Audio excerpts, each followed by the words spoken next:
Hey everyone, this is Caroline with the Expat Interviews Thriving Abroad, where I get an opportunity to show you how folks are living all around this beautiful globe, thriving abroad, doing their thing. And I'm really excited today to bring you a story from a gentleman who is kind of a newbie to the expat space.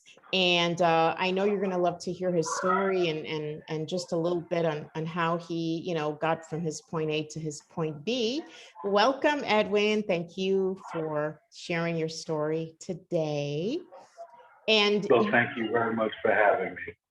My pleasure. You are in one of the most beautiful countries. I mean, most countries are beautiful, but this one in particular is, it's a really, really cool place to be stuck if you had to be stuck somewhere. You're in, you're in Bogota. And so you're Mr. Newbie. Tell us, how does it feel? How long have you been in the expat space now? The experience has been liberating and at the same time very exciting. I got here, I arrived in Bogota April 1st, and I've been here since, so we're looking at maybe 3 weeks kind of ish. I'm entirely new to this, but at the same time, it's something unique that I could say that I had the experience of doing. Where are you from originally? Originally, I am from the Bronx, New York, but I've traveled quite a bit for school and raising families. And but originally I am from the South Bronx. Oh, you're from New York. You're a New Yorker. That's really nice. So how has it been for you? I know it's been a short time, but are you, did you notice a big culture shock so far? How are you adjusting? I've been very fortunate. I did a lot of research prior to coming, but there are moments in life where, like, I like the quote Steve Harvey saying, sometimes you have to jump and learn how to fly on the way down. So my daughter, who says, Dad, you might as well go now and not wait till I graduate. So it was kind of like, I jumped and did it. The most challenging culture shock for me was at the airport. As soon as you step off the plane, you're looking for your luggage, and that language barrier, it hit me at that moment. But I was very blessed to run into someone that spoke a little bit of English. And I noticed with traveling anywhere, I would probably advise folks to sharpen up on their emotional intelligence, being able to read body language and tones and eye contact, etc. So that was the most culture shock for me, besides the size of the bathrooms and the size of the taxis. What do you mean? Are they smaller or are they bigger? Well, being 6'2", it is definitely, you'll notice the difference. So it is smaller than what I'm used to in the United States. So how did you go about, did you have I know you said you did some research, but you must have had a narrowing down. What were some of the criteria that you were looking for when you were choosing a place? Okay, the number one factor for me was cost of living. There's a website that, if I went to Google and put cost of living, Syracuse versus Manila, Philippines, I don't want to misquote the site, but it's like Numero or Numberio, and it'll compare 2 cities of choice. So when I did my Google search and ruled out the Philippines because of the travel restrictions on the eastern side of the world, the next one that came up was Colombia, actually Cali, Colombia.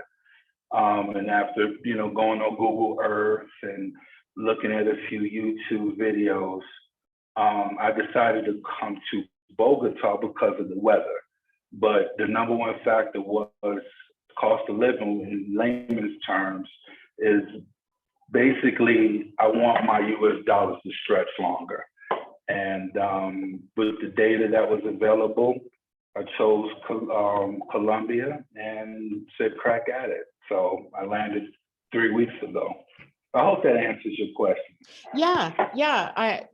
People usually have this checklist, like you mentioned about, things that they're looking for. Some people don't want to go to a cold place. Some people want to be close to, if you're from the US, they want to be close to the US. I was just curious what your checklist was. So now that you're there, there's a lot of rumors about Colombia and even where I live in Mexico, about a lot of crime and drug trafficking and all those myths. And it may seem silly to us because we're now living in those places. But I mean, what is your take on it? What is your feedback? How do you feel? I mean, Well, thank you for asking I that should question. say, what have you noticed so far? Okay, so just to make sure you're asking what did I notice so far about what I heard about the rumors versus what I'm actually seeing? Right. Like, do you feel secure? Are you feeling secure? Like, I'll give an example. Like, I live in Mexico and people say that, there's lots of drug activities and narco trafficking. And yes, that does exist here. But where I live, I see no evidence of it. There's no, drug trafficking outside. There's no street killings. There's, none of that stuff going on. So that's, I think, what I was asking you to dispel some of the myths. I mean, do you feel safe where you are in Bogota? Um, I've been raised and trained and advised that when I feel at my safest, that's when I'm not. So yes, there is a huge difference. I feel that like it feels like a false weight off my shoulders because yes, I do not have the same, I don't have the same nervousness I would feel in the States. But at the same time, because everything is so different and so light, that's where I have to be extra careful. And that's no matter where I go, whether it's in Syracuse, Houston, Columbia, South Carolina, Raleigh, North Carolina, it doesn't matter where I go. I always got to be on point. Always got to, look over my left shoulder, right shoulder, behind. That's just how I was raised. And even when you do all that, all it takes is a split second. I have a firsthand experience of being here. And I found it to be not only alarming, I found it kind of funny because of my perception, but it's real everywhere you go. And just take what information is out there on the internet. There's truth to it in someone's perception, but do not make it your own personal law, your own personal, to go like everybody's out to get me. If I continue to feel like everybody's out to get me, how am I supposed to enjoy my life? So I hope that answers your question. Yeah. But as I've seen the drugs and the murders and all the things that Colombia as a country has been played with in the past, no, I have not seen it. Is it real down here? Yes, it is. I'm quite sure it is. But I'm not trying to run out there to go find it either. Right. I feel like that's the main thing. And I only bring that up because, again, a lot of people have that perception of, of many Latin American countries of safety issues. And like you said, I mean, there's, stuff going on all the time everywhere. I don't care where you go, there's going to be stuff going on. But it's like you said, just be aware. Don't just throw your, life to the wind, throw caution to the wind and say, okay, I'm in Colombia now. I don't have to, be cautious. So what has the food been like? Have you had an opportunity to get into the food and the people? What is your impression so far? All right. So the food, I will say, is very confusing. Yes, I said confusing. Why? It looks so good. It tastes so good, but I feel like I'm putting on pounds and I haven't. So there's the big, oh my goodness, this stuff looks good, it smells good, it tastes good. And then it's like, oh my goodness, I just finished the whole plate, I'm about to gain weight. And I was advised when I got here, I will notice the difference in the food when it's time to make a deposit in the porcelain bag. And it is true. So I have not gained any weight. I've ate well, and it is affordable.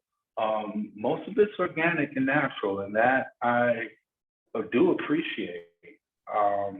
But at the same time, it's so tempting to order McDonald's or order something else, and I have to try to continue to open myself up to different ways of eating different types of foods and things that have different cultural seasonings, which is all delicious.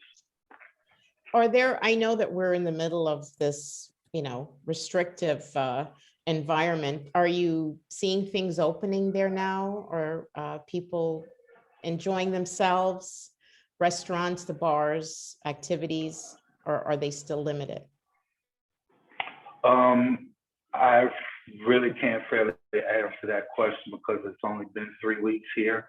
But during my travels, I don't notice any differences. The people overall are more, let's say that we wear a mask more here in Bogota than I've seen in my travels in the United States. And I haven't been everywhere.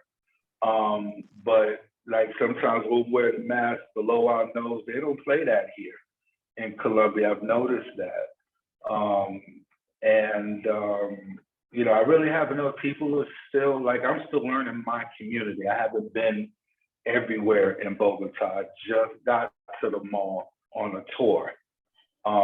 So I like to stay in my area and branch out gradually as I learn the people, I learn the culture, I learn a little bit more Spanish, so that way when I do venture out, my communication is a little more effective and a little less phone swapping and a little more verbal engagement. So you're right, it is kind of unfair to ask you a lot of questions because you're well, because maybe a lot of stuff you really haven't had the opportunity to experience yet, in such a short time. But in the short time that you've been there, do you recommend Bogota, Colombia overall as a place for someone to put on their checklist of places that they would consider if they were looking to change their lifestyle and move abroad? Absolutely yes, and absolutely head to the no.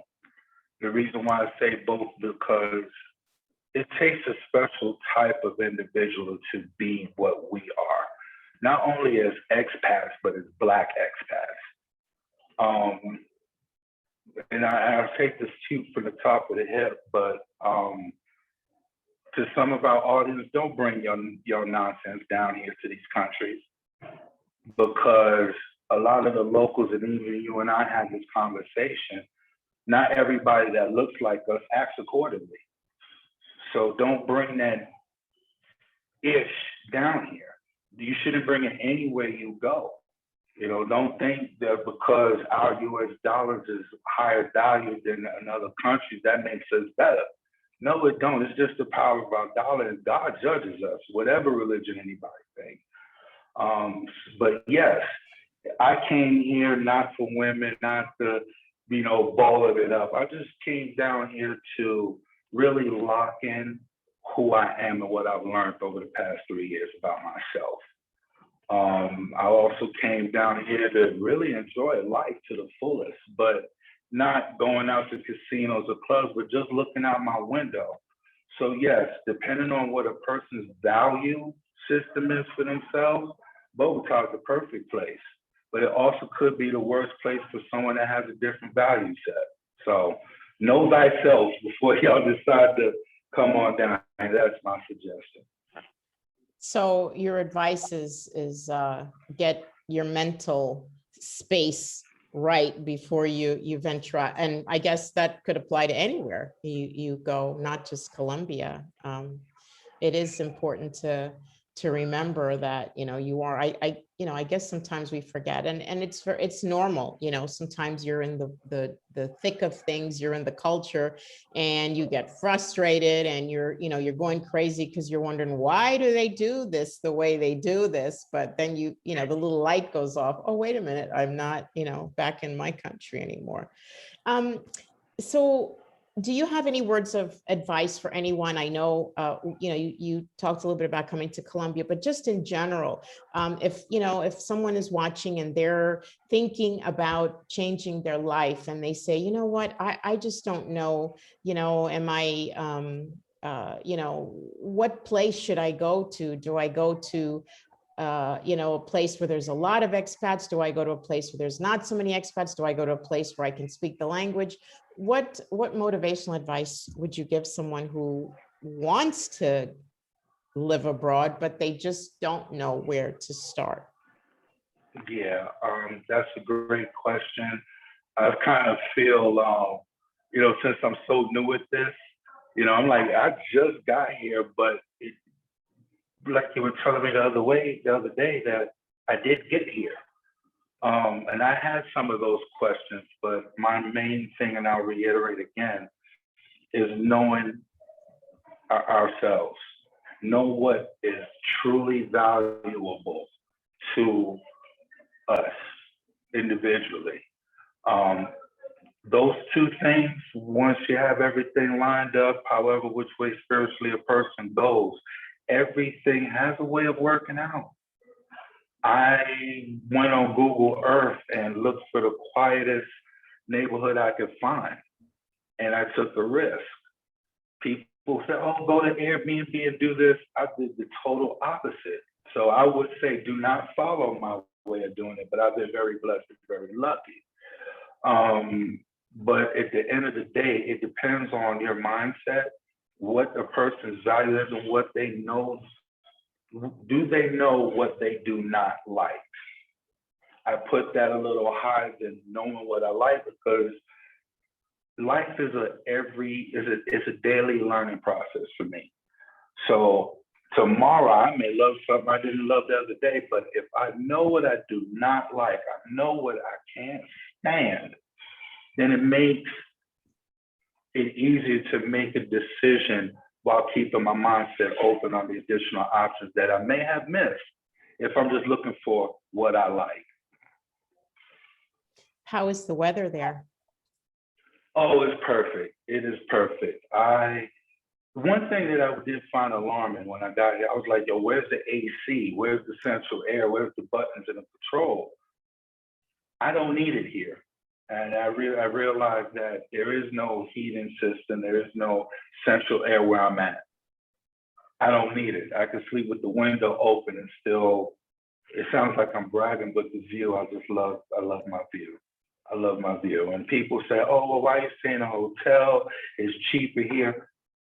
Okay, that's great and fine, but my value system's different. I love interacting with the hotel staff. We're teaching each other our languages in a funny way. I struggle with my numbers, so sometimes I'll purposely mix up the numbers to frustrate people here.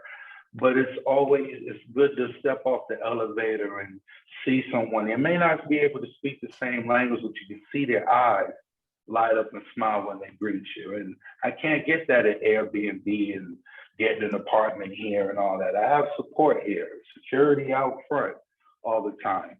My value system is different, but I would not have made these decisions or accepted them if I had not known what's valuable to me. That's an interesting point. Yeah, something to consider, when you're moving to a new country, no one, having a support system, because if you're alone in an Airbnb and no one, it's a totally different experience than, well, I'm really excited for your new journey. I thank you so much for sharing a little bit of your journey. No problem. And I think we're going to have to do a follow-up in a few months to see part two, how things are going in Bogota. That works for me. Your Colombian experience. But thank you again, and I wish you all the best, many blessings, and I hope you have an amazing time there. I will. Thank you so much. And I'll keep you posted. Definitely keep me posted on life on life in Bogota. All right. Well, thank you very much for having me on your show. It's been a big blessing.